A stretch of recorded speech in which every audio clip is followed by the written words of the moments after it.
Solvitur Ambulando, The Adventures of Steve and Dixie by Stephen Breakstone. Snippets from my journal. Episode 20. Intro. Over the years, I've been asked about my safety of living, literally, on the road, and my vulnerability to the bad, evil, and crazy people out there. The following journal entries address where my mind was at and the thoughts I had in that regard. In previous videos, I've already mentioned the warnings I had before I left New York, usually by people without actual experience, about not telling people outside of New York that I was Jewish. I also mentioned that the concern had become a non-issue, and in fact, that sharing of that tidbit with the people that we met often led to intelligent conversation and a deeper understanding between different Americans. I was 23 at the time of these entries, a young man feeling somewhat immortal, or, well, at least immune from most of the world's dangers, as long as I was somewhat careful.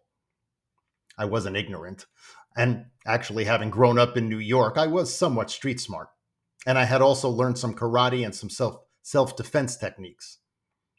Well, perhaps I was living in a bit of a fool's paradise, not unlike most people of that age, but in regard to my safety, I didn't feel especially vulnerable to the crazies. I also believed that good energy begets good energy, and Dixie and I were putting out nothing but good energy.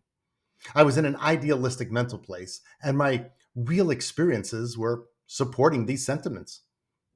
I'll also state that I remember that even back then that I knew that good vibes going out was not a guarantee of good vibes coming in, but my philosophy, which I've nurtured and seen sprout and flourish, has served me quite well over the years. And within the confines of this belief system, I continue to spiritually express appreciation to the powers that be for the good vibes and good fortune that I've experienced. The following snippets provide some of what was going on in my mind up to what was still less than a year from leaving the safety and security of my family from ages 0 through 22. Enjoy. August 22nd, 1986, Friday, El Reno, Oklahoma. Oklahomans ask, "Where are you from?" To say New York is very incomplete. I often say, well, originally I'm from New York, but I started walking from New Orleans, where Dixie is from, and we're walking to Seattle on our way to Alaska.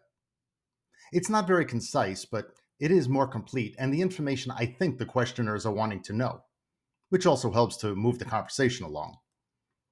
Coming out of a pizza restaurant in a shopping center, two high school girls stopped us, and one asked me the official state question.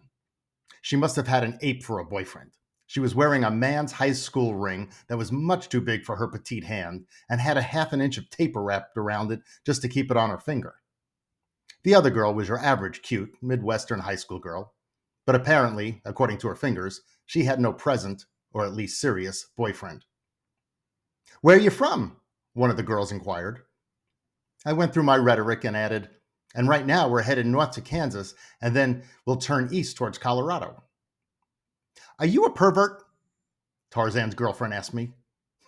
That was totally out of the blue and the wildest question I have ever been asked since leaving New York. "Well, that's a matter of opinion. I don't think so."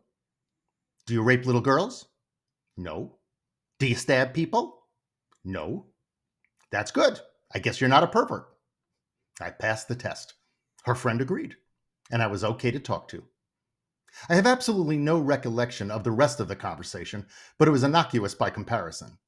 I thought it very funny, and I laughed out loud thinking about it as Dixie and I continued down the road. I've considered that beyond the humor of that particular line of questioning, there is something else going on. Why would someone ask unprovoked questions like that?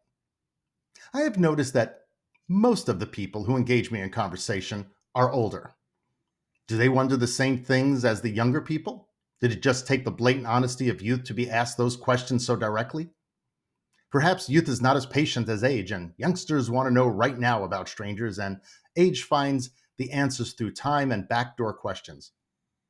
Also, maybe age has the experience of knowing that most people are good and are trusting, but younger people have been programmed from protective adults to be weary of strangers. On the other hand, I thought kids were supposed to be more idealistic and trusting, and adults more jaded. I find these things interesting to think about. I think the broader question is, why does meeting a stranger begin with skepticism? Would it be better to assume that a stranger is sane until proven guilty? Well, at least most strangers. Is that too chancy? Is that what we've built in our modern, progressive, civilized society? It seems that everyone is scared. Why is that? Is it from reading too many newspapers and watching too much TV news? Are we programmed to fear everyone? Is this what we've built? Is this what we want? Is this pretty? Is this good? Or are we more like other animal species and have fear of strangers in common?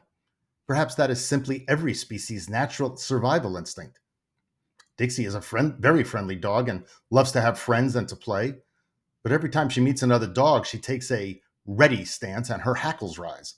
A few moments of sizing up the newcomer and a few sniffs, and Dixie knows what's what. The relationship then begins or doesn't. Side note, and I have no recollection of Dixie ever getting into a serious fight. Maybe I'm being a bit too judgmental of normal self protective behaviors. I think a little skepticism in life is safe, but to assume strangers around each corner are out to get you is negative and unproductive. I like to give the benefit of the doubt and let a person lose respect, then expect someone to be harmful and have to have him prove his worth. My way, I have the opportunity to allow more people and more love into my life. The other way is safer, of course, but only in a paranoid way. I don't have that paranoia or skepticism. I guess that's why I'm walking across America and all that it entails instead of staying home and dreaming of adventures. Of course, really, who knows what will happen to us down the road? I'm aware of the dangers. I'm no naive fool. I keep my eyes open. I know that there are crazies out there, but not around every turn. And I learn more and more each day that 98% of the people are good, decent folk. It's just the lousy 2% who get the press and give the rest a bad reputation. I've also considered that if the people who like to hurt or rob others see me and take a moment to think about it, I assume and hope that they will think twice about messing with someone who's about 6 feet tall and obviously in pretty good shape if he's carrying a giant pack on his back. I would think they would think that if he's walking, he also probably doesn't have too much money to steal, and well, they'd be right. I'm also carrying a hunting Rambo survival knife on the back of my backpack. And, of course, the bottom line is that if anyone really wants to mess with me, it's quite obvious that they'll also be messing with a German Shepherd. Nup said. Side note, my choice of choosing a larger dog to walk across the country with was an example of my awareness that there are crazies out there and that I was more vulnerable than the average person. And that the presence of a larger dog with a reputation of being protective would help keep the evildoers at bay. In a small town, not too long ago, a guy about my age asked me where I slept at night. I always get myself out of any town that I might be near, I said, and I sleep by rivers and lakes and streams and in the cornfields or with the cows or under a bridge or in the woods or behind haystacks and once even in a cemetery by a highway. There's always someplace. Well, you must not sleep very good. Why shouldn't I? I pretty much knew what he was getting at, but I wanted to play it out. I wanted to hear his exact inquisitiveness about how I could sleep somewhere different every night. You have no protection or security. You're just out there.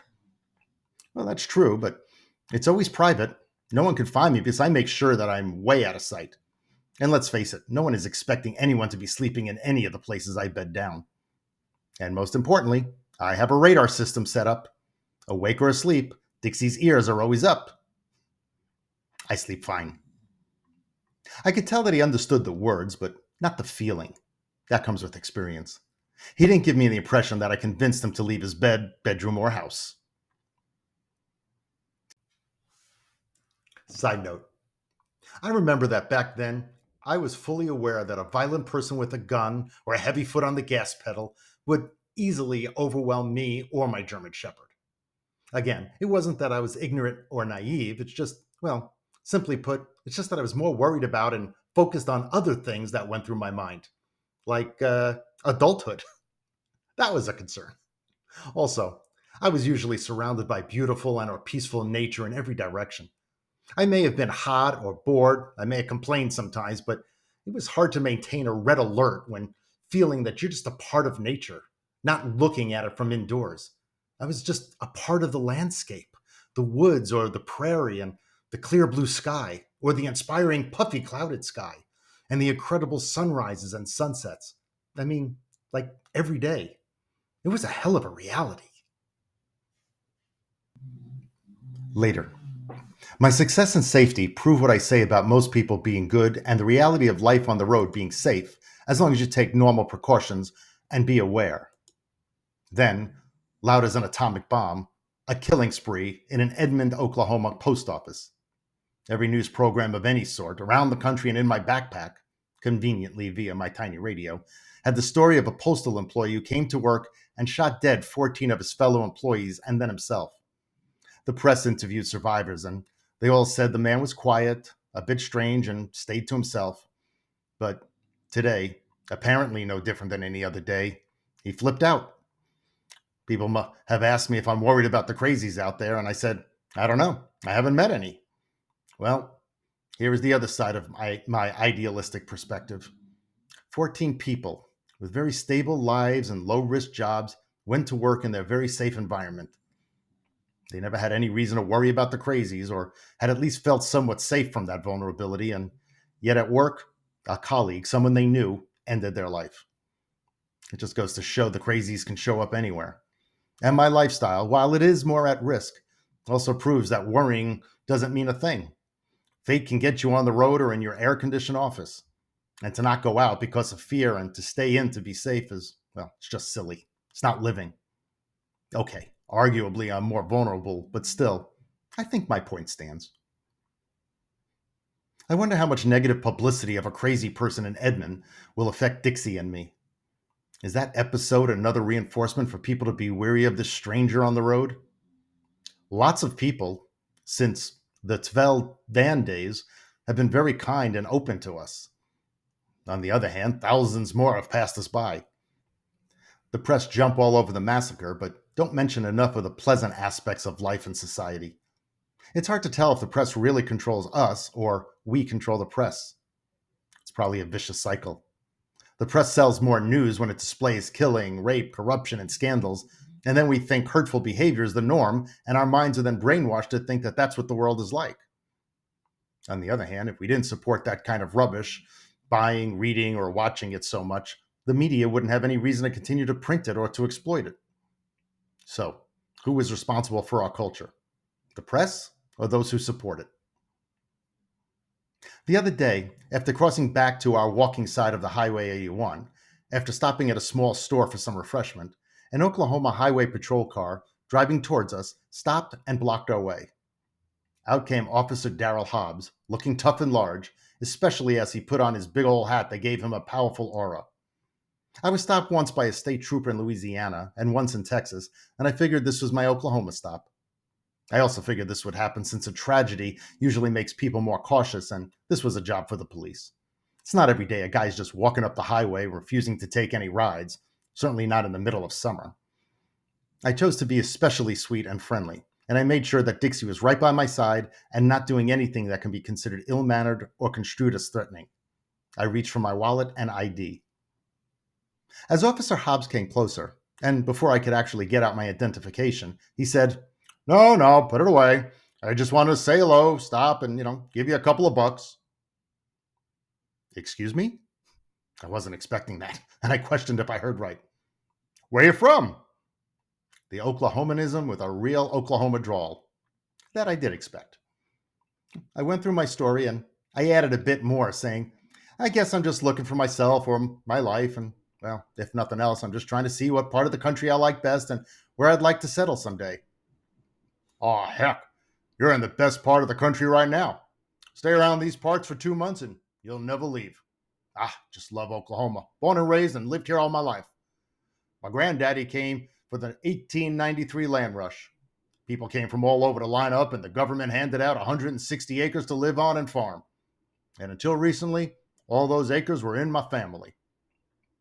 Wow. Now that is something for a New Yorker that's just hard to relate to.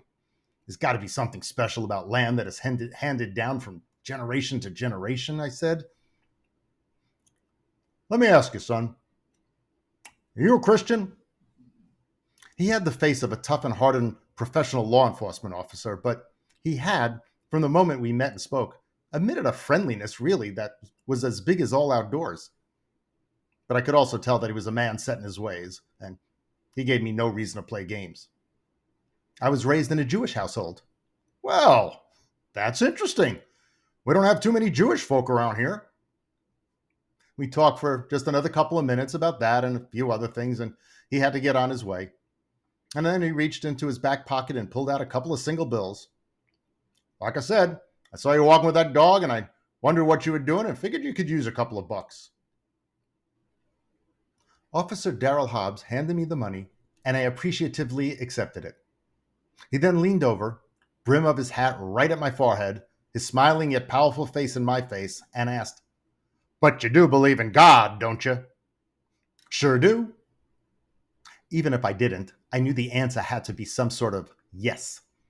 And this was not the moment to start playing games with semantics. I'm not sure if we had exactly the same outlook of who or what God was, but we did, in fact, both believe in God. That was all that was important. At least at that moment, that's what was important to me. He kept his face right by mine, looking straight into my eyes, almost looking into my soul. It's important to believe in God. He created it all and takes care of it all, no matter if it be people or birds. He expanded just a bit on that concept, and I just listened. Then we shook hands, and he headed back to his patrol car. I reset myself and Dixie, so we had about an hour to walk before sunset and enjoyed the cooler evening air. As I thought of this experience, I considered that more newspapers spread the word of a disaster than of a friendly police officer helping out a traveler passing through his town. A simple story of one person learning another's ways and means. True, my story is not worthy of a headline, but it certainly is more pleasant than most news stories and better for mental health. In summation, over the years, I've reflected on the encounter with Officer Hobbs and considered that my initial perspective of that experience might be a bit naive. I wonder if the experience with police officers and some of the other people I met along the way who stopped me to talk would be different if I wasn't a clean-cut Caucasian male. I certainly mean no disrespect to Officer Hobbs or police officers in general, but I now know that I was too experienced back then to realize that I was perhaps, well, probably definitely, experiencing white privilege on this journey across America, possibly and probably to a much greater extent than I was ever aware of. Well, since then, I wondered what a single white woman or a non-white man or woman would experience on a similar journey. Now, that would be a story that I'd love to hear about. Now, that's it for now.